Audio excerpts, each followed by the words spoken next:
Hello बच्चों, let's read this question. The question says why is why is rainbow formed in the sky? Why is rainbow formed in the sky? तो इस question के अंदर हमसे बोला जा रहा है कि आसमान के अंदर रेनबो क्यों बनता है, ये हमें एक्सप्लेन करना है। तो इसके लिए यदि मैं बात करूं की कंसेप्ट की, तो की कंसेप्ट हमारे पास क्या होगा? की कंसेप्ट की कंसेप्ट इस क्वेश्चन के लिए हमारे पास क्या हो जाएगा? जब रेनबो बनता है, कोई भी यानी कि लाइट रे है, जो हमारे पास सन से लाइट रे आ रही है, वो व्हाइट लाइट होती है, लेकिन मिक्सचर होती है वो 7 कलर्स का। एंड जब वो किसी वाटर ड्रॉप से या रेन ड्रॉप से ये टकराएगी, तो इसके अंदर क्या होता है, इसका कुछ पार्ट रिफ्लेक्ट हो जाता है, रे का कुछ रिफ्रैक्टेड हो जाता है, एंड कुछ जो पार्ट है उसका डिस्पर्शन हो जाता है, यानी कि वो डिफरेंट कलर्स के अंदर डिवाइड हो जाती है। तो ये जो तीनों घटनाएं हैं, इनके कॉम्बिनेशन के कारण हमारे पास क्या बनता है? रेनबो फॉर्म होता है। तो इसको मैं स्टेटमेंट के रूप में लिखना चाहूं तो मेरे पास स्टेटमेंट क्या हो जाएगा? स्टेटमेंट मेरे पास होगा व्हेन ए लाइट रे व्हेन ए लाइट रे hits A raindrop hits A raindrop hits A raindrop it's get reflected. इसका कुछ पार्ट क्या हो जाएगा? रिफ्लेक्ट हो जाएगा। कुछ पार्ट इसका क्या हो जाएगा? रिफ्रैक्टेड। कुछ पार्ट रिफ्लेक्टेड हो जाएगा and go through dispersion and कुछ पार्ट का इसके अंदर क्या हो जाएगा? डिस्पर्शन हो जाएगा, यानी कि कुछ पार्ट इसका डिफरेंट कलर्स के अंदर अलग अलग कलर्स यानी शो करेगा। तो इसको यदि मैं डायग्राम के रूप में शो करना चाहूं तो वो मेरे पास किस प्रकार से होगा? जैसे मैं अज्यूम करता हूं, ये मेरे पास क्या है? ये मेरे पास एक रेन ड्रॉप है, एंड इसके ऊपर व्हाइट लाइट जो है हिट कर रही है इस रेन ड्रॉप को। तो इसकी इस सरफेस के लिए एक नॉर्मल ड्रॉ कर लेते हैं। ये इस सरफेस के लिए क्या हो जाएगा? नॉर्मल। एंड ये मेरे पास रे ऑफ लाइट क्या है, इसके ऊपर हिट कर रही है कुछ इस प्रकार से। तो इसका एक पार्ट क्या हो जाएगा हमारे पास? एक पार्ट इसका हो जाएगा रिफ्लेक्टेड।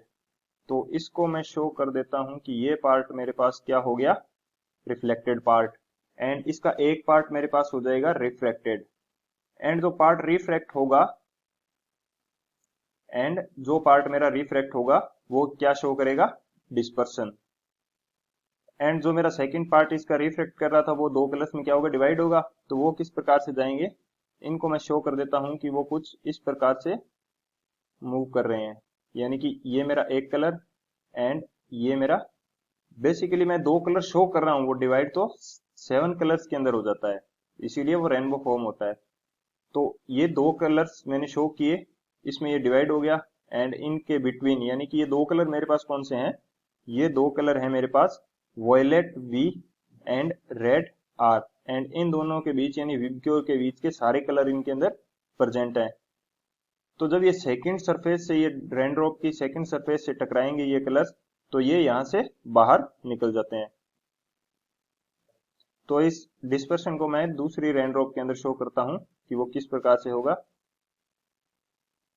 ये मेरे पास रेनड्रॉप है एंड ये क्या था? ये यहाँ नॉर्मल था। यहां से ये दो कलर्स के अंदर डिवाइड हुई कुछ इस प्रकार से। ये मेरे पास ऊपर वाला कलर वॉयलेट, ये मेरे पास रेड कलर था। ऊपर वाला कलर मेरे पास क्या था? वॉयलेट, एंड ये मेरे पास क्या था? रेड। तो एंड ये जब ये सेकंड सरफेस से टकराएंगे तो इसका कुछ पार्ट रिफ्लेक्शन शो करेगा, या टोटल इंटरनल रिफ्लेक्शन। रिफ्लेक्शन ही नहीं, इसको टोटल इंटरनल रिफ्लेक्शन बोलेंगे। एंड ये कुछ बाहर निकलेगी इस तरह से, बाहर निकलेगी कुछ इस तरह से। तो ये हमारे पास क्या शो करेगी? Total internal reflection. ये मेरे पास कौन सा कलर हो गया यहाँ पे? ये कलर मेरे पास हो गया वॉयलेट कलर, एंड ये मेरे पास कौन सा हो गया? ये मेरे पास हो गया रेड कलर। ये कौन सा रेनबो है? Primary rainbow. Primary rainbow. तो इसके अंदर क्या हुआ? अगर फिगर फर्स्ट के अंदर देखा जाए तो इसके अंदर हमने शो किया है कि लाइट रे आई, उसका कुछ पार्ट रिफ्लेक्ट हुआ एंड कुछ पार्ट इसका रिफ्रैक्शन के अंदर गया जो डिस्पर्शन शो कर रहा था, एंड 7 कलर्स के अंदर डिवाइड हो गया, जिसके दोनों कलर जो वॉयलेट एंड रेड कलर थे वो मैंने यहाँ पे शो किए। तो डिस्पर्शन के बाद में यदि मैं इस सेकंड फिगर के अंदर देखना चाहूँ कि डिस्पर्शन किस प्रकार से हुआ, वॉयलेट एंड रेड कलर के अंदर हुआ, फिर जब ये सेकंड फेज की तरफ पहुंचा इस रेन ड्रॉप के, तो वहां क्या हुआ हमारे पास, वहां हमारे पास हुआ टोटल इंटरनल रिफ्लेक्शन TIR। तो TIR होने के पश्चात ये इसके जिस फेस पे ये टकरा रही थी उस फेस से ये वापस बाहर निकल गई। तो हमें क्या दिखाई दिया, जो लाइट कलर हमारे पास व्हाइट लाइट आ रही थी वो हमें मिक्सचर ऑफ 7 कलर्स के रूप में दिखाई देने लगी। तो ये हमारे पास क्या है, फॉर्म हुआ, रेनबो फॉर्म हुआ। ये हमारे पास है प्राइमरी रेनबो। इसी तरह से एक सेकेंडरी रेनबो भी फॉर्म होता है। तो हमें क्वेश्चन के अकॉर्डिंग बताना है कि रेनबो फॉर्म क्यों होता है। उसका रीजन बेसिकली है हमारे पास reflection, refraction and dispersion and total internal reflection. इन तीनों का जो कॉम्बिनेशन होता है उसके कारण रेनबो फॉर्म होता है। यदि इसके लिए कंडीशन डिस्कस की जाए कि कंडीशन क्या होती है रेनबो को देखने के लिए, तो वो भी मैं डिस्कस कर लेता हूँ। कंडीशन की यदि बात की जाए, रेनबो को ऑब्जर्व करने के लिए जो कंडीशन है वो हमारे पास क्या होनी चाहिए, sun should be at your back. Sun जो सूर्य है should be at your back, यानी कि आपकी बैक की तरफ होना चाहिए, तभी आप रेनबो देख पाएंगे। Should be at your back, जो सन है वो आपकी बैक की तरफ होगा तभी आप रेनबो देख पाएंगे। So this is the final answer. I hope you understood it well. Best of luck. Thank you.